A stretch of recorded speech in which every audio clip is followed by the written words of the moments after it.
The Wes Penre Papers. A Journey Through the Multiverse. The First Level of Learning.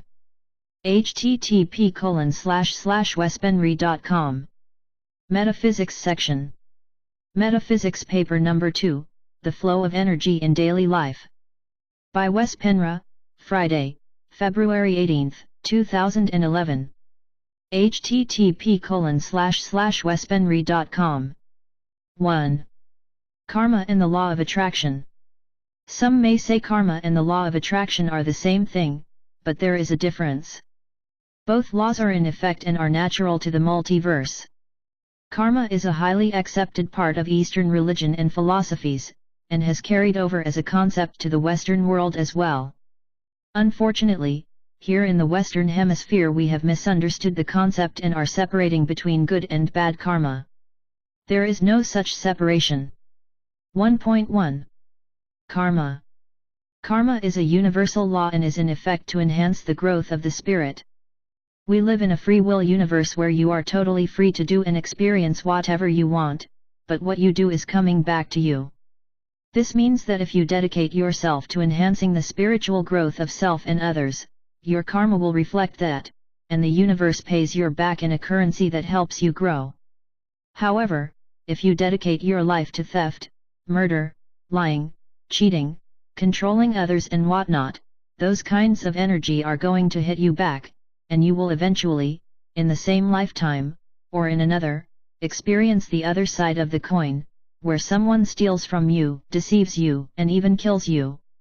In the universe, everything is energy, and karma has everything to do with energy, and polarity. People who are blaming others or their environment for unwanted things happening to them totally miss the point. Karma should be looked at as a tool for assistance of learning.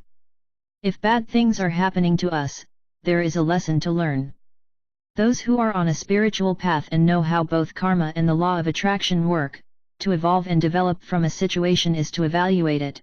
They step back and tell themselves, why did this challenging thing happen to me? How did I cause this to happen, and what is the learning experience for me in this? Then, when they have evaluated the situation, they take appropriate action to stop having this situation recurring in their lives. Lesson learned. They don't blame others for what happened, because they know that this will not resolve the situation, as it gives their power away to somebody else, instead of taking the situation to heart and see what they can learn from it. This is the way to grow. To blame others is the way to shrink. Each situation is unique, and karma is extremely helpful as a catalyst for how we're doing. I think we've all seen how certain people seem to attract negative events and persons into their lives over and over, and it never seems to stop. If we are not aware of how the laws of the multiverse work, we are evaluating things incorrectly. Many people would probably feel sorry for the constantly unlucky person who pulls in all this negativity, or they would think he is strange and don't want to have too much to do with that person. In fact, although it certainly is hard on the person who has to go through all the hardship, it is necessary for their learning process. It's a fine line to realize when to interfere and when not to in such a person's life. Too much interference would prevent that person from learning their lessons, although advice could be appropriate if the person asks for it. However, the lessons basically need to be learned by the person himself, or he won't progress. Once he learns, less and less of the same type of negative events will happen, because now the person knows how to handle them, and these energies diminish and soon enough will not be attracted to him anymore. Karma can also be seen as a measurement of how well we can handle energy. Although karma can be highly involved in circumstances of bad luck, it's not the sole reason. We also make agreements with others and set goals for ourselves in the astral world between 2 lifetimes, much more about this later. Each time we exit our current body upon physical death, part of the time we spend in the ether, sitter space, between incarnations goes to evaluations of the previous life, what goals we managed to accomplish and where we didn't do so well. Then we decide what we need to practice on in our next life, and sometimes the goals we set can be pretty high. Still, they need to be accomplished for the bio-mind to evolve and be able to play a more accomplished game. 1.2 The Law of Attraction. Then there is the law of attraction. This is a more causative law, which differs from what we call karma. Karma happens whether we know what it is or not, while the law of attraction, although it still works automatically to some degree, can be worked on more consciously once a person becomes aware of how energies work. Still, it's just another way of flow of energy than that of karma. Many people watched the video The Secret, which came out a few years ago, promoting the law of attraction, apparently released by members of the Rosicrucian order. Another very good reference, which is in my opinion presenting a material easier to apply and not as vague as The Secret, is The Teachings of Abraham, which is channeled material by Esther and Jerry Hicks. It gives you a whole list of exercises you can do on a daily basis to learn how to attract what you want, based on how you handle energy. I highly recommend this material for the person who is interested in working consciously with energy. In a nutshell, the law of attraction works like a magnet, you attract what you give out. The universe is not judgmental, so you can decide whatever you want to attract, whether it will include hurting or helping others. However, this is where karma comes into the picture. You may be able to attract experiences that are negative to others and actively do so, but at the end of the day, so to speak, karma will hit you accordingly. The law of attraction works the same on romantic relationships as it does in every corner of life. You attract what you give out. Some people may protest and say that they attract abusive boyfriends, one after the other, and that's not what they want, so therefore the law of attraction does not work. Well, it does, but the person who attracts abusive men, or women, has karma to confront in this particular area of life. In almost all these cases, the person has had an abusive childhood in one way or another, and needs to handle and take charge of that past situation before they can attract more positive persons into their lives. Some may argue and say that karma doesn't work because the global elite, for example, the cabal that is working behind the scenes to control mankind negatively, see http://illuminati-news.com/mariah.htm right parenthesis can get away with all the evil they're doing, and still don't get hit by any proportional amount of bad karma.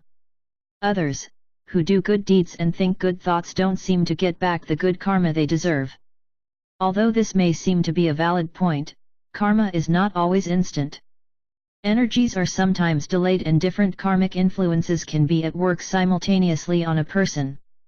This means that energies merge, distract, clash, and cancel out, etc., but in the end the appropriate karma will always come back on the person. Positive people, when they are doing something against their own moral and ethics codes, seem to get their karma back faster than if they do good work. This has to do with your own judgment and evaluation of your actions. If you feel bad about something you did, the karma seems to hit faster than if you were a negative person who has a lot of justifications for the negative energies they put out.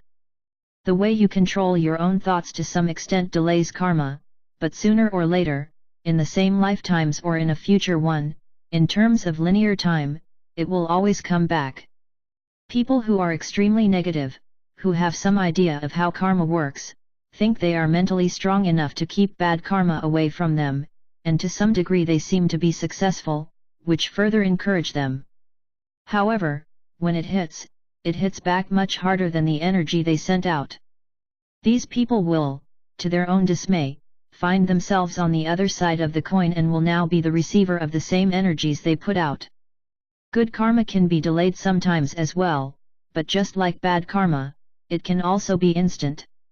The delay often depends on what kind of energies you surround yourself with. Ask yourself, who are you connected with? Are all your friends and family members nice and supportive of you, or are there one or two who are either hostile or seem to draw energy out of you? If the latter is true, you have negative people close to you who prevent you from gaining what you should from what you do. I will talk more about these kinds of people in the next subsection and what to do about it. Still, from a bigger perspective, there is no bad and good karma, they are all just experiences, some of them are just tougher than others. As explained in previous paper, Source created the multiverse so it can have experiences that are not predictable, so therefore we are here to learn. If karma hits once and we ignore it, it will hit harder next time, and next time, until we come to a point where we have to face it, because we feel we have no other choice. Thus, it's much easier on us if we are able to learn the first, or second time. Karma is nothing to be afraid or ashamed of, or something to avoid, it always works in our favor. The law of attraction is very useful even to break karmic cycles. If you break patterns and start attracting what enhances your spiritual growth, the energies will adjust accordingly and cancel out some karma, and as we shall go into later, you can, and will, heal your previous lives. If you, the reader, is interested in learning more about the law of attraction, I strongly advise you to start reading the Abraham/Hicks material 2. 2. Psychic Vampirism. As an important spin on the law of attraction, I also want to bring up the subject of psychic vampires. We all know the myth about the vampires who suck blood from their victims and make them into vampires as well. Although there is some truth to this myth, it can also be seen as a metaphor. The worst vampires you can imagine are not necessarily those who suck your blood, but those who suck your energy. We have all encountered them, and it's always traumatic when we do. I have been aware of the existence of such people since I was young and used to avoid them when I could, after have had a few quite horrible encounters with them. They are not large in numbers, perhaps 5 to 8% of the whole population, but the damage they do to their environment is so devastating that it seems like they are larger in number. Michael Tsarian is a researcher like myself, and he once wrote quite a short, but very down-to-the-point article about psychic vampirism. When I have encountered people in my life lately, who seem to have a problem with one or more of these vampires, I always give them a copy of this article, and so far it has always blown their minds and helped them in their process of turning a bad situation around. Once they have recognized it for what it is, most people are then willing to take steps to disconnect from such people, or if a family member, be able to come up with ideas to handle their own unique situation. The article is so short that I am going to post it here for the reader's convenience. I hope it will help some who are in this situation. Vampirism. How much do you know about the people you think you know? Do your emotional attachments to people blind you to their real natures, and if so, how much? Person A becomes dependent on others, under the name of love. Person B makes others dependent upon them, under the name of love. Person C does both. Person D does neither. Listen up. There is no gadget or meter to know when a potential psychic or energy vamp is sucking you dry. The only way to tell you are under attack are: feel like shit for no reason. Life starts to suck, for no reason. Constant anxiety, for no reason. Health suffers, energy is down, for no reason. You're depressed and feelings of futility abound, for no reason. Bad dreams, for no reason. Bad attitude, for no reason. Attracting obstacles, for no reason. Getting suspicious, for no reason. Begin to doubt yourself, your God, your destiny, your fate, your sanity, for no reason. Oh yes, and you think it's all your own fault? Well, maybe it is, and maybe there is something else to learn. Yes, there is no physical meter with a dial that goes to the red when you're being drained and dumped on by others, but there is one kind of meter that has been with us from the beginning, the human intuition, backed up by arts like vibrational kinesiology, and with a healthy dose of reason and emotional intelligence, it may all start making sense. It had better, 'cause they don't all live in Transylvania, and they don't all dress in black. A few mainstream psychoanalysts have been getting rather frustrated with those clients who just cannot get better, and who seem to backslide, or whose issues seem vague and insurmountable. Yes, they have tried it all, going along with the traditional theories concerning personal responsibility, and that we create our own sickness, and all that. These are important theories, but guess what? After getting nowhere, a few smart psychologists have put down the textbooks and taken of their spectacles, and have asked those poor patients, the ones with their heads in their hands, questions like: so who is around you at this time? Or so who are you hanging around with? Or tell us about the people you love. Answers at last. The light shines in at last, the red flags are waving and the mist clears.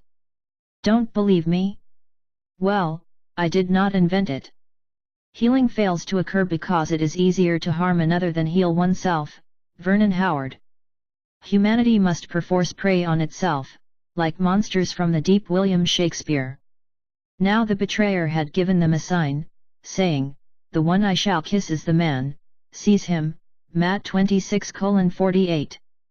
For Brutus, as you know, was Caesar's angel, judge, O you gods! How dearly Caesar loved him! This was the most unkindest cut of all, for when the noble Caesar saw him stab, in gratitude, more strong than traitor's arms, quite vanquished he him, then burst his mighty heart. William Shakespeare, Julius Caesar. And the brother shall deliver up the brother to death, and the father the child, and the children shall rise up against their parents, and cause them to be put to death.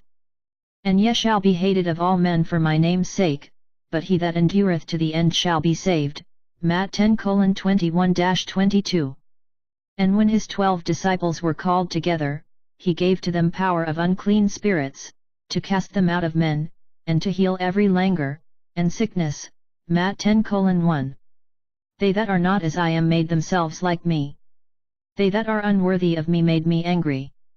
The wretches that belong not to the house of my Father rose, they took arms against me, they rose, they took arms against me, making war with me, fighting for my holy robe, for my enlightening light, that it might lighten their darkness, for my sweet fragrance, that it might sweeten their foulness, because of my brethren, the sons of light, that they might give a peace to their land, because of my sister, the hour of light, that she might be a strengthening of their building. The Manichaean Psalms of Thomas. Their webs shall not become garments, neither shall they cover themselves with their works are works of iniquity, and the act of violence is in their hands.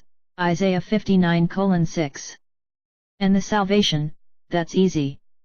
I'm ain't looking for nothing in nobody's eyes. Bob Dylan. 3. You there yet? 4. The reason I'm bringing this subject up is because it is extremely important that we have the knowledge of these people and entities, or it will seriously halt our progress and can even be a threat to our immediate lives. If nothing else, these vampires put deep scars in our souls that always need healing. So, bottom line is, when you notice that someone you are connected with constantly makes you feel uncomfortable and tired for no apparent reason and things start to go wrong in your life, then take into consideration that this other person may be a psychic vampire. Sometimes the psychic vampire is not obvious and it will take a while to stop them. Important, though, is to not go on a witch hunt and start accusing innocent people for being vampires. It doesn't help the situation. I am saying this, because when somebody has been drained of energy for a long time, they have a tendency to become more or less paranoid, feeling like they are boxing shadows. The way to spot a vampire is to be aware of how you feel in the presence of a certain person. When you interact with them, do you feel empowered, neutral or drained or depressed during the visit or afterwards? Is there somebody you are connected with who makes you feel intimidated, useless, ugly, or stupid? If so, that's your vampire. Still, before you decide who it is, always notice how you feel every time you connect with him/her, and afterwards, and how you feel when that person is not connected with you for a few days or longer. Never judge somebody just because they happen to act like one once or twice. That person could have a bad day or in their turn be in contact with a vampire. It's the recurrence that is the indicator. It's often hard to get rid of such people, they tend to hang on like parasites and are experts in pushing your buttons. They may cry and beg for you to stay, or they'll tell you that you can't live without them, that you need them for your survival. Often, after a traumatic argument or violent incident, they bring flowers and cry at the door. Some fall for this, especially when they have had this connection for a long time.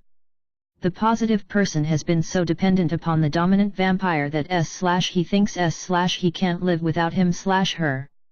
This, of course, is not true, and due to that the victim, although I don't like to use this word, is already weak from have had her/his energies pulled, thinks the vampire is correct and chooses to stay in the bad situation. They often also feel sorry for the vampire, because these beings are experts in making you feel bad and not caring enough for them. They are also often super jealous. To stay connected with a person like that can be fatal for many reasons. One being that when your life energy is sucked out, your immune system will become depleted and you're prone to getting seriously ill. Why do vampires do this? Well, these people have a hard time creating their own energy because they don't know how to, so they need someone else, preferably someone with lots of positive energies, to feed their own energy. And they always feed out of fear. They create fear in the other person and that fear is their life energy. Vampires have forgotten how to genuinely give something from their heart chakra is hopelessly closed, they are disconnected from Prime Creator to the 10th degree, and when they do give, it's always with a "what's in it for me?" They are out of balance with their energy flows to the extreme. Many are also possessed by entities from the lower astral planes who use these human vehicles to feed off of your fear. As long as they can feed from someone else, they feel strong and vital, but when the victim is too low on energy, they may walk away as destructively as possible and choose a new victim, or they have several victims whom they are working on at the same time. Whatever the case, if such person should be exposed and no longer is able to pull life energy out of somebody else, they would collapse and eventually die, unless they start on building their own energy by being more positively oriented and thus more in balance. 3. Schrödinger's cat and different timelines. A good example of what the multiverse is in relation to timelines can be studied in the theorem called Schrödinger's cat. 5. It is the paradox which was described by the Austrian physicist, Erwin Schrödinger back in 1935. Although he doesn't use the word multiverse in his research, as I see it, he is describing how the multiverse works. Schrödinger, in simple terms, is picturing a cat in a box. The person outside the box knows there is a cat inside, but can't see it because the box is blocking the view of the animal. The question is if the cat inside the box is dead or alive. From this person's perspective, he will know when he opens the box, but from a quantum viewpoint, the cat is both dead and alive before the box is even opened. At the same moment the person thinks the animal can be either way, both realities are initiated.